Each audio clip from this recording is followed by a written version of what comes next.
Well, let's get to the kind of the main event of the show here. Monday Nitro. It's the debut of it on September 4th, and it's going to be at the Mall of America. WCW officially going head to head with the WWF. Now, a lot of people on the surface might think like, "Boy, what a stupid idea going head to head with Vince and this established show, Raw." But the thing is, WCW was live every week. Raw was not. They were pre-taped. So WCW kind of had an advantage of being able to say, hey, don't bother watching their show. Bischoff would go on the air and say, don't watch their show. Gold Dust beats Savio Vega or whatever he would say.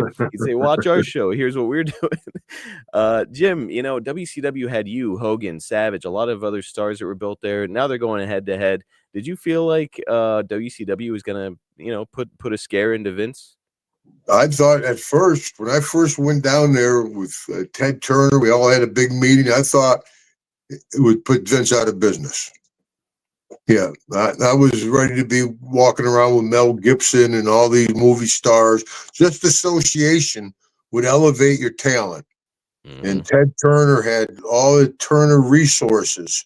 I mean, CNN, Turner Broadcasting, Turner Classic Television, had all this stuff. And I just thought that with all the momentum, and plus Vince and Turner didn't get along, I thought we were going to actually steamroll. You guys were well on your way. It shows you what a master Vince McMahon is. I mean, to take on a Goliath of Turner, and even though as big as Vince was, and to come down with Shawn and Triple H in a Jeep out front of the show. I mean, genius. Yeah. I mean, yeah. Vince, love him or hate him, in between where I am, because I wouldn't be living my life at 70, almost 72, traveling the world signing autographs without Vince McMahon. Right. But also, if Vince had treated us right, I wouldn't have to be traveling around the world at 72. It's a double-edged sword. Pretty huge spectacle here, this first Nitro at the Mall of America. Were you in Minneapolis for it? I don't remember, brother.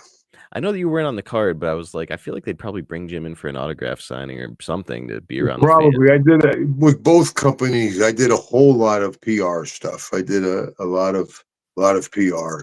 Yeah, I had this one interview I could do in my sleep for radio interviews, because you'd have back-to-back radio, because time zone change. Okay, you've got one at 5:30 in the morning, one at 6, one at 6:15.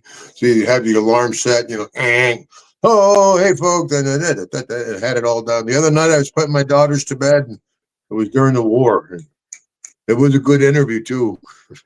My daughters looked up to me and asked me, Daddy, is it safe?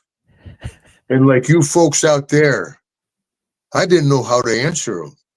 But then I think about the men I met at Fort Hood, Texas, Fort Polk, Louisiana, and I didn't see no fear there. All I saw was determination. And this crafty old colonel came up to me and said, Hacksaw, will you carry that flag? I said, yes, sir, Colonel. I'll carry that flag. For there's one thing those terrorists don't understand. Not only is this the land of the free, but the home of the brave. And as long as there's air in Hacksaw Jim Duggan's lungs, as long as there's blood pumping through my heart, I'll carry that flag, the flag of the United States of America. Give me a hole over there, brother. Man, that gave me goosebumps.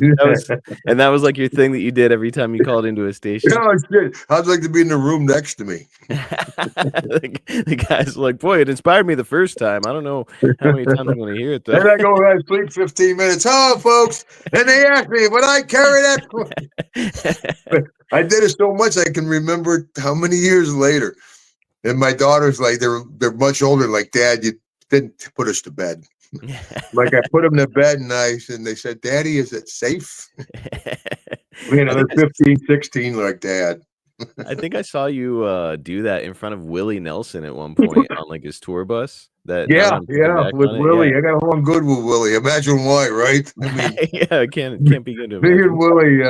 And I got along good with Hank Williams Jr. I got along good with the music people. That's a cool crew to be in good with, man. Yeah, no kidding, huh? And then you know the story of us singing on stage with Willie. No, I don't think so. Yes, at Farm Aid, me and Deborah, Knobs and his wife Tony, we were there at Farm Aid, and the last song where Willie's on stage, he looks over, he's like, "Come on stage," and we sang "May the Circle Be Unbroken," and I was drunk as a son of a gun. So I'm like, "May the circle be un-" Get that guy's mic. Got it. That Well, sounds that's great. amazing. Yeah, I sang with Willie. Yeah, what the hell? And I think our WWF album went gold, so I may start a whole nother career. You're a pretty accomplished musician, Jim. But Yeah. you know that telethon I did for 20 years. I did the Variety Club telethon for 20 years, raised probably $80 million. And those 20 years, they never let me sing. Unbelievable. With I your know it, musical right? background.